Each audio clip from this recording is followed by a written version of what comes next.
ವೀಕ್ಷಕರೇ, ಪರಮ ಪವಿತ್ರವಾದ ಸ್ಥಾನ ಶ್ರೀ ಕರಿಗಿರಿ ಕ್ಷೇತ್ರದಲ್ಲಿ ಈ ಶುಭ ದಿನದಂದು ಬೋಲೋ ಇಂಡಿಯಾ ತಂಡ ಇವತ್ತು ಧರ್ಮ ಹಾಗೂ ದೇಗುಲ ದರ್ಶನ ಕಾರ್ಯಕ್ರಮವನ್ನು ಹಮ್ಮಿಕೊಂಡಿದೆ. ಕರಿಗಿರಿ ಅಂದಾಗ ಪ್ರಾಯಶಃ ಎಷ್ಟೋ ಜನಕ್ಕೆ ಗೊತ್ತಾಗ್ಲಿಕ್ಕಿಲ್ಲ. ಮೂಲತಃ ಇದು ಬಹಳ ಪ್ರಸಿದ್ಧವಾಗಿರುವುದು ದೇವರಾಯನ ದುರ್ಗ ಅಂತ.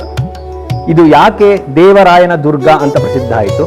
ಕರಿಗಿರಿ ಅಂತ ಮುಂಚಿಂದಲೂ ಏಕಿತ್ತು ಮತ್ತು ಇದರ ಸ್ಥಳ ಮಹಾತ್ಮೆ, ಯೋಗ ಲಕ್ಷ್ಮೀ ನರಸಿಂಹದೇವರು ಹಾಗೂ ಭೋಗ ಲಕ್ಷ್ಮೀ ನರಸಿಂಹದೇವರ ಅನುಗ್ರಹ, ಅದಕ್ಕೆ ಪಾತ್ರ ಆಗುವಂಥ ಭಕ್ತರ ವಿಶೇಷತೆ ಇವೆಲ್ಲವನ್ನ ಇಂದು ನಮ್ಮ ಜೊತೆ ಹಂಚಿಕೊಳ್ಳಲು ಸ್ಥಳಬಂದಿಗರಾದಂತಹ ವಿದ್ವಾಂಸರಾದಂತಹ ಶ್ರೀಯುತ ನರಸಿಂಹ ಭಟ್ಟರು ನಮ್ಮ ಜೊತೆ ಇದ್ದಾರೆ. ನರಸಿಂಹ ಭಟ್ಟರಿಗೆ ಈ ಚಾನೆಲ್ಗೆ ಸ್ವಾಗತ. ಸನ್ಮಾನ್ಯ ನರಸಿಂಹ ಭಟ್ಟರೇ, ಪ್ರಥಮತಃ ಇದು ಕರಿಗಿರಿ ಕ್ಷೇತ್ರ ಅಂತ ಪೂರ್ಣ ಪ್ರಸಿದ್ಧವಾದದ್ದು, ಅದರ ಬಗ್ಗೆ ಕೊಂಚ ವಿವರಣೆ. ತದನಂತರ ಹೆಚ್ಚು ದೇವರಾಯನ ದುರ್ಗ ಅಂತ ಪ್ರಸಿದ್ಧ ಆಗಿದೆ. ಇದರ ಬಗ್ಗೆ ಮೊದಲು ತಾವು ನಮ್ಮ ವೀಕ್ಷಕರಿಗೊಂದಿಷ್ಟು ಮಾಹಿತಿಯನ್ನು ಕೊಡಿ. ಶ್ರೀಮಾನ್ ವೆಂಕಟನಾಥಾರ್ಯ ಕವಿತಾರ್ಕಕೇಸರಿ ವೇದಾಂತಾಚಾರ್ಯವರ್ಗೋ ಮೇ ಸನ್ನಿಧತ್ತಾಂ ಸದಾ ಹೃದಯ ಗುರುಭ್ಯಸ್ತದ್ಗುರುಭ್ಯಶ್ಚ ನಮೋ ವಾಕಮಧೀಮಹಿ ಋಣಿಮಹೇ ಚ ತತ್ರಾದ್ಯೌ ದಂಪತಿ ಜಗದಾಂಪತೆ ಸ್ವಶೇಷಭೂತೈರ ಮಯಾ ಸ್ವೀಯೈಃ ಸರ್ವಪರಿಚಿತೈಃ ವಿಧಾತುಂ ಪ್ರೀತಮಾತ್ಮಾನಂ ದೇವ ಪ್ರಕ್ರಮತೆ ಸ್ವಯಂ. ನಮೋ ಭಗವತೆ ರಾಮಾನುಜಾಯ ನಮಃ. ನಮೋ ಭಗವತೆ ಬೋಧಾಯ ನಮಃ. ದೇಶಿಕಾಯ ನಮಃ. ನಮಸ್ತೆ ಸದಾ ಭಕ್ತಬಂಧೋ ನಮಸ್ತೆ. ನಮಸ್ತೆ ದಯಾಸಾರ ಸಿಂಧೋ ನಮಸ್ತೆ. ನಮಸ್ತೆ ಕೃಪಾವೀರ ಲಕ್ಷ್ಮೀ ನೃಸಿಂಹ ವರಾಧೀಶದೇವ ಪ್ರಸೀದ.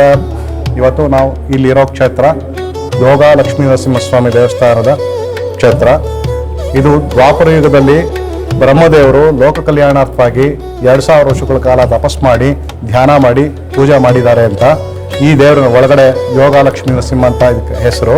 ಈ ಯೋಗ ಲಕ್ಷ್ಮೀ ನರಸಿಂಹ ದೇವರನ್ನ ಕುರಿತು ದ್ವಾಪರ ಯುಗದಲ್ಲಿ ಬ್ರಹ್ಮದೇವರು ಲೋಕ ಕಲ್ಯಾಣ ಮಾಡೋದಕ್ಕೋಸ್ಕರ 2000 ವರ್ಷಗಳ ಕಾಲ ತಪಸ್ ಮಾಡಿದಾಗ ದೇವರು ದರ್ಶನ ಕೊಟ್ಟಿರೋದು ಅಂತ ಅಂದ್ಬಿಟ್ಟು ಬ್ರಹ್ಮ ಪುರಾಣ, ಬ್ರಹ್ಮಾಂಡ ಪುರಾಣ, ನಾರದ ಪುರಾಣ, ಪದ್ಮ ಪುರಾಣ, ಕರಿಗಿರಿ ವೈಭವ ಅಂತ ಕ್ಷೇತ್ರ ಪುರಾಣ ಇವುಗಳಲ್ಲೆಲ್ಲ ಉಲ್ಲೇಖ.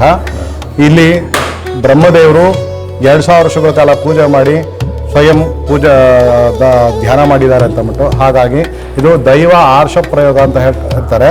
ಬ್ರಹ್ಮನ ಧ್ಯಾನದ ಮೇಲೆಗೆ ಸ್ವಯಂ ವಿಷ್ಣು ಭೂಲೋಕಕ್ಕೆ ಬಂದಿದ್ದಾರೆ. ಅದಕ್ಕಾಗಿ ದೇವರ ಬಾಯಿನಲ್ಲಿ ವಿಷ್ಣು ಸಾಲಿಗ್ರಾಮ ಇದೆ. ಸ್ವಯಂ ವಿಷ್ಣು ಭೂಲೋಕಕ್ಕೆ ಬಂದಿದ್ದಕ್ಕಾಗಿ ದೇವರ ಬಲಗಡೆ ದೌಡಿನಲ್ಲಿ ವಿಷ್ಣು ಸಾಲಿಗ್ರಾಮ ಇದೆ. ಈ ಕ್ಷೇತ್ರಕ್ಕೆ ವಿಷ್ಣು ಬಂದು ಬ್ರಹ್ಮನ ಬಗ್ಗೆ ಆಶೀರ್ವಾದ ಮಾಡಬೇಕು ಅಂತ ಅಂದ್ಬಿಟ್ಟು ಬಂದಾಗ ಬ್ರಹ್ಮದೇವರು ಈ ಕ್ಷೇತ್ರದಲ್ಲಿ ಬಂದಿದ್ಯಾ, ಇಲ್ಲಿ ನನಗೆ ಲಕ್ಷ್ಮೀ ನರಸಿಂಹಾವತಾರದಲ್ಲಿ ದರ್ಶನ ಕೊಡಬೇಕು ಅಂತ ಮತ್ತೆ ಧ್ಯಾನ ಮಾಡಿದ್ದಾರೆ. ಹಾಗಾಗಿ ಈ ಕ್ಷೇತ್ರಕ್ಕೆ ಬಂದಿರೋ ಕುರುಹುಗಾಗಿ ನರಸಿಂಹದೇವರ ಬಾಯಲ್ಲಿ ಎಡಗಡೆ ದೌಡೆ ಸ್ವಯಂಭೂ ಮೂರ್ತಿ, ಸ್ವಯಂಭೂ ಲಕ್ಷ್ಮೀ ನರಸಿಂಹ ಸಾಲಿಗ್ರಾಮ ಇದೆ. ಹಾಗಾಗಿ ಒಂದು ದೌಡೆನಲ್ಲಿ ವಿಷ್ಣು ಸಾಲಿಗ್ರಾಮ, ಒಂದು ದೌಡೆನಲ್ಲಿ ನರಸಿಂಹ ಸಾಲಿಗ್ರಾಮ ಇದೆ. ಎರಡೂ ಇಟ್ಕೊಂಡು ಸ್ವಯಂ ವ್ಯಕ್ತ, ಅದನ್ನ ದೈವ ಆರ್ಷ ಪ್ರಯೋಗ ಅಂತ ಹೇಳ್ತಾರೆ. ಸ್ವಯಂ ವಿಷ್ಣು ಭೂಲೋಕಕ್ಕೆ ಬಂದಿದ್ದಕ್ಕಾಗಿ ದೈವ ಪ್ರಯೋಗ ಅಂತ ಹೇಳ್ತಾರೆ. ಬ್ರಹ್ಮ ಮಹರ್ಷಿ 2000 ವರ್ಷಗಳ ಕಾಲ ಆರಾಧನೆ ಅರ್ಚನೆ ಮಾಡಿರೋದ್ರಿಂದ ಅದನ್ನ ಆರ್ಷ ಪ್ರಯೋಗ ಅಂತ ಹೇಳ್ತಾರೆ. ಈಗ ನಮ್ಮದೆಲ್ಲ ಮಾನಸ ಪ್ರಯೋಗ. ಇದು ಸ್ವಯಂ ವ್ಯಕ್ತ. ಮುಂಚೆ 95 ಆಗಸ್ಟ್ ವರೆಗೂ ದೇವರು ವಾಯು ಆಧಾರ ಬ್ರಹ್ಮಕರಾರ್ಚಿತ ಸ್ವಯಂ ವ್ಯಕ್ತ ಅಂತ ಕರೆಯೋರು. ಪೀಠ ಸಮೇತ ಬಂದು ಪೀಠದ ಮೇಲೆ ದೇವ್ರು ಕೂತಿರ್ಲಿಲ್ಲ, ಅದು ವಾಯು ಆಧಾರದಲ್ಲಿತ್ತು. ದೇವ್ರಿಗೂ ಪೀಠಕ್ಕೂ ಮಧ್ಯೆ ಬಾಳೆಲೆ ಬಟ್ಟೆ ಕಡ್ಡಿ ಹಾಕಿ ತೆಗೆಬಹುದಾಯಿತು, ಅದು ವಾಯು ಆಧಾರದಲ್ಲಿತ್ತು. ಆನಂತರ ಜೀರ್ಣೋದ್ಧಾರಗಳು ಮಾಡಬೇಕಾದ್ರೆ ಕಲಿಸ್ಬಿಟ್ಟು ವ್ಯತ್ಯಾಸಗಳಾಗಿದೆ. ಹಾಗಾಗಿ ಈಗ ಭೂಸ್ಪರ್ಶ ಆಗ್ಬಿಟ್ಟಿದೆ. ಪ್ರಭಾವಳಿ ಸಮೇತ ಬಂದು ಪ್ರಭಾವಳಿನಲ್ಲಿ ದಶಾವತಾರ ಇದೆ ದೇವರಲ್ಲಿ. ದೇವರು ಎಡಗಡೆ ಶಂಕುನಲ್ಲಿ ದಧಿ ಕೃಷ್ಣ ಅಂತ ಅಂದ್ಬಿಟ್ಟು ಕೃಷ್ಣ ಮಲಗಿರೋದು. ಅದಕ್ಕೆ 95 ಆಗಸ್ಟ್ ವರೆಗೂ ಗಟ್ಟಿ ಹಾಲು ತಗೊಂಡ್ಬಂದು ಅದ್ರ ಮೇಲಾಕಿ ಕೆಳಗಡೆ ಬರೋಷ್ಟರಲ್ಲಿ ಅಭಿಷೇಕ ಮಾಡ್ಬೇಕಾದ್ರೆ ಮೊಸರಾಗೋದು. ಅದಕ್ಕೋಸ್ಕರ ಅದನ್ನ ದಧಿ ಕೃಷ್ಣ, ದಧಿ ವಾಮನ ಮೂರ್ತಿ ಅಂತ ಕರೀತಾರೆ. ಮತ್ತೆ ಪೀಠದಲ್ಲಿ ಪಾಣಿವಟ್ಲು ಅಂತ ಒಂದು ಹಳ್ಳ ಇತ್ತು. ಮುಂಚೆ ಅದೆಲ್ಲ ತೀರ್ಥ ಬರೋದು ತಗೊಂಡು ನಾವು ಆರಾಧನೆಗೆಲ್ಲ ಬಳಸ್ಕೊಂಡು ಇದು ಮಾಡ್ತಿದ್ವಿ. ಆಮೇಲೆ ಅದೆಲ್ಲ ವ್ಯತ್ಯಾಸಗಳಾದ್ಮೇಲೆ ಇವಾಗೆಲ್ಲ ಭೂಸ್ಪರ್ಶ ಆಗ್ಬಿಟ್ಟಿದೆ. ಮತ್ತೆ ಆ ತೀರ್ಥ ಬರೋದು ನಿಂತೋಗಿದೆ. ಅದು ಅದೇ ತೀರ್ಥ ಪಾದತೀರ್ಥ, ಅದೇ ಕೆಳಗಡೆಯಿಂದ ಪಾದತೀರ್ಥ ಬರುತ್ತೆ. ದೇವ್ರ ಪಾದದಿಂದ ನೀರು ಹೋಗುತ್ತೆ. ಈಗ ಪಾದತೀರ್ಥದಲ್ಲಿ ನೀರು ಉಂಟಾ? ಪಾದತೀರ್ಥದಲ್ಲಿ ನೀರಿದೆ. ಅಲ್ಲಿ ಬ್ರಹ್ಮದೇವರು ಅಲ್ಲೂ ಕೂತ್ಕೊಂಡು ಧ್ಯಾನ ಮಾಡಿದ್ದಾರೆ. ಹಾಗಾಗಿ ದೇವ್ರ ಪಾದದಿಂದ ನೀರು ಹೋಗೋದ್ರಿಂದ ಶ್ರೀಪಾದತೀರ್ಥ ಅಂತ ಕರೀತಾರೆ.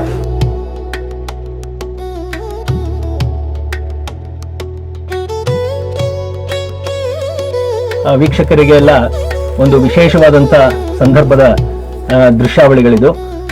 ನಾವೀಗ ಪಾದತೀರ್ಥದ ಯೋಗ ಲಕ್ಷ್ಮೀ ನರಸಿಂಹದೇವರ ಪಾದದ ಅಡಿಯಲ್ಲಿರ್ತಕ್ಕಂಥ ಪಾದತೀರ್ಥದ ಬಗ್ಗೆ ಸನ್ಮಾನ್ಯ ಭಟ್ಟರಿಗೆ ಏನು ಹೇಳಿದ್ರು ಅದನ್ನ ದರ್ಶನ ಮಾಡ್ಲಿಕ್ಕೆ ಹೋಗ್ತಾ ಇದೀವಿ. ಆದ್ರೆ ಇವತ್ತು ವಿಶೇಷವಾಗಿ ನರಸಿಂಹದೇವರ ಅನುಗ್ರಹ ಆಗಿದೆ. ಬನ್ನಿ ತಾವೆಲ್ಲರೂ ಅದನ್ನ ದರ್ಶನ ಮಾಡೋಣ. ಸ್ವಲ್ಪ ಹುಷಾರಾಗಿ ಬರಬೇಕು. ಇದು ಗುಹಾ, ನಮ್ಮ ನರಸಿಂಹ ಭಟ್ರು ದಾರಿಯನ್ನ ತೋರಿಸ್ತಾ ಇದ್ದಾರೆ. ಸ್ವಲ್ಪ ಹುಷಾರಾಗಿ ಬನ್ನಿ. ಇಲ್ಲಿ ಭಟ್ರು ಈಗ ವಿಶೇಷವಾದ ಒಂದು ಅಂಶವನ್ನು ಹೇಳ್ತಾರೆ, ದಯಮಾಡಿ ಗಮನಿಸಿ. ನೋಡಿ, ಇದು ಲಕ್ಷ್ಮೀ ವರಾಹ ಅಂತಲೂ ಹೇಳ್ತಾರೆ, ಭೂ ವರಾಹ ಅಂತಲೂ ಹೇಳ್ತಾರೆ. ಲಕ್ಷ್ಮೀ ವರಾಹ ಅಂತಲೂ ಹೇಳ್ತಾರೆ, ಭೂ ವರಾಹ ಅಂತಲೂ ಹೇಳ್ತಾರೆ. ಇದು ಸ್ವಯಂ ವ್ಯಕ್ತ. ಇಲ್ಲಿ ಪ್ರಾಣದೇವರು. ಇಲ್ಲಿ ಒಂದು ಗುರುಗಳಿದೆ. ಇದು ನಮ್ಮ ವಿಶಿಷ್ಟಾದ್ವೈತ ಸಿದ್ಧಾಂತದವರೆಲ್ಲ ಬೋಧಾಯನಾಚಾರ್ಯರು ಅಂತ ಹೇಳ್ತೀವಿ. ಮಾಧ್ವ ಸಂಪ್ರದಾಯದವರೆಲ್ಲ ಅವರ ಗುರುಗಳು, ಅವ್ರಿಗೂ ಗುರುಗಳೇ, ನಮಗೂ ಯಾವುದೇ ಅಭಿಪ್ರಾಯ ಭೇದ ಇದು ಖಂಡಿತ ಇಲ್ಲ. ಎಲ್ಲಾ ಗುರುಗಳೇನೆ, ಅವ್ರಿಗೂ ಸಂಪ್ರದಾಯ. ಅದ್ಭುತವಾಗಿದೆ. ಈಗ ನಾವು ಮತ್ತಷ್ಟು ಗುಹೆಯ ಒಳಭಾಗಕ್ಕೆ ಬರ್ತಾ ಇದ್ದೇವೆ. ತಾವು ನೋಡಬಹುದು ದೇವರ ಒಂದು ವಿಶೇಷ ಅನುಗ್ರಹ ಇದ್ದವರಿಗೆ ಹಿಂದಿನ ಈವಾಗಲಾರು ನಮಗೆ ತಂತ್ರಜ್ಞಾನ ಇದೆ. ಈ ತರ ಮೊಬೈಲ್ ಎಲ್ಲ ಬಳಸ್ಕೊಂಡು ಬರ್ತಾ ಇದ್ವಿ. ನಾವು ಚಿಕ್ಕವರಾಗಿದ್ದಾಗ ಇದೇ ತರ ಭಟ್ಟರ ಪೂರ್ವಿಕರು, ನಮ್ಮ ಅಜ್ಜ, ತಂದೆ ತಾಯಿಗೆ ದೊಂದಿಯಲ್ಲಿ ನಮ್ಮನ್ನ ಇಲ್ಲಿಗೆ ಕರ್ಕೊಂಡು ಬರ್ತಾ ಇದ್ರು. ಹಾಗಾಗಿ ತಾವು ನೋಡಬಹುದು ಇವಾಗ ಹೆಚ್ಚು ಈ ತರದ ಮೆಟ್ಲುಗಳು ಕೂಡ ಮಾಡಲ್ಪಟ್ಟಿದೆ. ಅವಾಗ ತುಂಬಾ ಬಂಡೆಗಳ ಮಧ್ಯ ನಾವು ಚಿಕ್ಕ ಮಕ್ಕಳಾಗಿದ್ದಾಗ ತುಂಬಾ ಕಿರ್ಚ್ಕೊಂಡ್ಬಿಡ್ತಾ ಇದ್ವಿ. ಭಯಪಟ್ಟು ತಲ್ಲಣಿಸಿ ಆಗ ನಮ್ಮ ಹಿರಿಯರು ಇಲ್ಲಿ ಕರ್ಕೊಂಡು ಬಂದು ಪ್ರೋಕ್ಷಣೆ ಮಾಡೇ ನಮ್ಮನ್ನು ಕರ್ಕೊಂಡು ಹೋಗುವರು. ಬನ್ನಿ, ಹೀಗೆ ಬನ್ನಿ.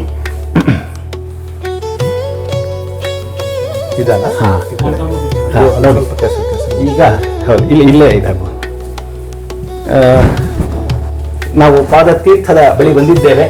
ಇಲ್ಲೆಲ್ಲ ಆ ಬಂಡೆಗಳ ಮಧ್ಯದಿಂದ ನಾವು ನೋಡಬಹುದು, ನೀರೆಲ್ಲ ಜಿನುಗ್ತಾ ಇದೆ. ಇದ್ರ ಬಗ್ಗೆ ಸಾಮಾನ್ಯ ಭಟ್ರು ಈಗಾಗಲೇ ಹೇಳಿದ್ದಾರೆ. ತಾವು ಮತ್ತೊಮ್ಮೆ ನರಸಿಂಹ ಭಟ್ಟರವರು ಪಾದತೀರ್ಥದ ಬಳಿಯಲ್ಲೇ ಅದರ ವಿವರಣೆಯನ್ನು ಈಗ ಕೊಡ್ತಾ ಇದ್ದಾರೆ. ಶ್ರೀಪಾದತೀರ್ಥ ಅಂತ. ಇದು ದೇವರ ಪಾದದಿಂದ ಯಾವಾಗ್ಲೂ ಜನಿತಾ ಇರುತ್ತೆ. ಬ್ರಹ್ಮದೇವರು ಇಲ್ಲಿ ಧ್ಯಾನ ಮಾಡಿದಂತ ಸ್ಥಳ. ಇಲ್ಲೇ ಮೂಲತಃ ಬ್ರಹ್ಮದೇವರ ಧ್ಯಾನ ಮಾಡಿರೋದು, ಯೋಗಾಲಕ್ಷ್ಮೀ ನರಸಿಂಹದೇವರ ಸಾಕ್ಷಾತ್ಕಾರ ಆಗಿರೋದು. ತದನಂತರ ಅಲ್ಲಿ ದೇವರು ಬಿಂಬ ಸ್ವರೂಪ ಬಂದಾಗ ಅಲ್ಲಿ 2000 ವರ್ಷಗಳ ಕಾಲ ಅರ್ಚನೆ ಮಾಡಿರೋದು. ಅದು ಬ್ರಹ್ಮಕರ ಅರ್ಚನೆ. ಅದು ಸ್ವಯಂ ವ್ಯಕ್ತ ಆಗಿರೋದು. ದೇವರು ಬಂದ ನಂತರ ಅವ್ರ ಪಾದದ ಕೆಳಗಡೆಯಿಂದ ಯಾವಾಗಲೂ ಜನಿತಾ ಇರುತ್ತೆ. ಮುಂಚೆ ಎಲ್ಲ ಇನ್ನೂ ತುಂಬಾ ಸೋರೋದು. ಹೌದು, ನನಗೆ ನೆನಪಿದೆ. ತಮ್ಮ ಹಿರಿಕರು ನಮ್ಮ ಅವ್ರ ಜೊತೆ ಬಂದಾಗ ನಾ ಆಗ್ಲೇ ಹೇಳಿದಾಗೆ ಈಗ ಈ ಸ್ವಲ್ಪ ಹೊಳಿತಾ ಇರೋದು ನಮ್ಮ ವೀಕ್ಷಕರು ಕಾಣಬಹುದು. ಎಲ್ಲ ಕಾಣುತ್ತೆ ನೋಡಿ, ಎಲ್ಲ ಜನಿತಾ, ಎಲ್ಲ ಜಿನುಗ್ತಾ ಇದೆ. ಎಂತ ಬೇಸಿಗೆ ದೇವರ ಪಾದದಿಂದ ಬರುವಂತ ತೀರ್ಥ ಶ್ರೀಪಾದ ತೀರ್ಥ. ಯಾವತ್ತಿಗೂ ಒಣಗದಂತಹ ಒಂದು, ಯಾವತ್ತೂ ಅಲ್ವಾ ಶ್ರೀಪಾದ ತೀರ್ಥ ಅಂತ ಹೇಳಿ. ರಥೋತ್ಸವದಲ್ಲಿ, ವಿಶೇಷ ಹಬ್ಬಗಳಿಗೆ, ನರಸಿಂಹ ಜಯಂತಿ, ಈ ತರ ಎಲ್ಲದಕ್ಕೂ ದೇವರ ಅಭಿಷೇಕಕ್ಕೆ ಬಳಸ್ತೀವಿ. ಆ ದೊಣೆ ತೀರ್ಥ ಮತ್ತು ಇದನ್ನ ಮತ್ತೆ ಇದನ್ನ ಮಾಡ್ತೀವಿ. ಆ ಕಡೆ ಚಕ್ರ ತೀರ್ಥ ಅಂತ ಬಾವಿದಿ ಇದೆ, ಬಾವಿದನ್ನ ನೋಡ್ಕೊಂಡು. ಇವಾಗ ಪುಷ್ಕರಣಿ ಇದು. ಮುಂಚೆ ಎಲ್ಲ ಬಳಸ್ತಾ ಇದ್ವಿ. ಈಗಿನ ನಮ್ಮ ಜನ ಅಷ್ಟು ಸ್ವಚ್ಛವಾಗಿ ಇಟ್ಕೊಂಡಿದ್ದಾರೆ, ಹಾಗಾಗಿ ನಾವು ಬಳಸೋದಿಲ್ಲ. ದಯವಿಟ್ಟು ಅದಕ್ಕೆ ವೀಕ್ಷಕರೇ, ಇಂಥ ಪರಮ ಪವಿತ್ರವಾದ ಸ್ಥಳಗಳಲ್ಲಿ ಯಾತ್ರೆಗೆ ಅಂತ ಬರ್ತಾ ಇರ್ಬೇಕೇ ಹೊರತು ಪಿಕ್ನಿಕ್ ಸ್ಪಾಟ್ ತರ ಬಂದು ಇದರ ಪಾವಿತ್ರತೆಯನ್ನ ದಯವಿಟ್ಟು ಹಾಳು ಮಾಡಬಾರ್ದು. ಅದನ್ನ ನಾವೆಲ್ಲರೂ ಅರ್ಥ ಮಾಡ್ಕೋಬೇಕು. ಅನೇಕ ಜನ ಹಿರಿಯರ ಮಾರ್ಗದರ್ಶನದಂತೆ ಭಟ್ರು ಹೇಳಿದ ಹಾಗೇನೆ ಪವಿತ್ರವಾದ, ಭಕ್ತಿಯುಕ್ತವಾದಂತಹ ಭಾವನೆಯಿಂದ ಬಂದು ಇಂಥದ್ದನ್ನೆಲ್ಲ ನೋಡಿ ಧನ್ಯರಾಗಬೇಕು ಅನ್ನೋದು ನಮ್ಮೆಲ್ಲರ ಕೋರಿಕೆ. ಆ ಮೂಲದ ಗುಹೆ ತರ ಕಾಣುತ್ತೆ.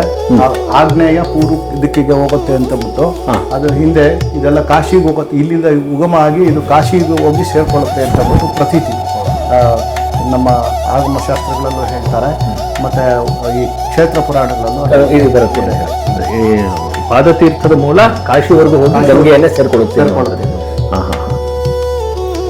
ಈಗ ದಾರಿಗಳೆಲ್ಲ ಮುಚ್ಚೋಗಿದೆ ಅಂತ, ಅದೆಲ್ಲ ಮುಚ್ಚೋಗಿದೆ. ಆ ಕಡೆ ಎಲ್ಲ ಅದು ಬಂಡೆ ಎಲ್ಲ.